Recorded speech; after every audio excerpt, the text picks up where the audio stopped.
Big boss 9 first finalist రేస్లో మూడో challenge కూడా జరిగింది. ఇందులో డీమాన్ పవన్భరణి మధ్య బిగ్ బాస్ పోటీ పెట్టాడు.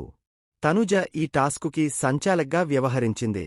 ఈ గేమ్లో గెలవడానికి ముందుగా ఇద్దరు వారివారి బాక్స్ని డిస్మాంటిల్ చేసి దానిలోని ప్లాంక్స్ని ఒక్కొక్కటిగా తీసుకెళ్లి బ్రిడ్జిలో సరిగా ఉండేలా అమర్చాలా. తర్వాత బాక్స్లో ఉండే 3 బ్యాగ్స్ని ఒకదాని తర్వాత ఒకటి తీసుకుని వాళ్లు పూర్తి చేసిన బ్రిడ్జి మీదుగా నడుచుకుంటూ వెళ్లి వాటిని టేబుల్పై ఉండేలా విసరాల్సి ఉంటుంది. ఇలా ఎవరు ముందు ఫినిష్ చేస్తారో వాళ్లు ఈ గేమ్ విజేతలు అవుతారు. ఇక బజర్ మోగగానే భరణి చకచకా బ్రిడ్జి ఏర్పాటు చేసేశాడు. మరోవైపు డీమాన్ ఎంత బల ప్రయోగం చేసినా కూడా ఆ ప్లాంక్స్ కొని సెట్ అవ్వలేదు.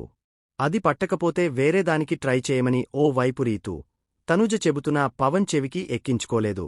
కట్ చేస్తే ఇంతలో భరణి బ్రిడ్జి కట్టేసి బ్యాగులు కూడా టేబుల్ మీద విసిరేసి గేమ్ గెలిచేశాడు. కాని అప్పటికి డీమాన్ బ్రిడ్జి దగ్గరే ఉండిపోయాడు. ఇలా టికెట్ టు ఫినాలే నుంచి పవన్ తప్పుకున్నాడు. అంతేకాదు తనదే టికెట్ టు ఫినాలే అని తను విసిరిన ఛాలెంజ్లో తనే ఓడిపోయాడు.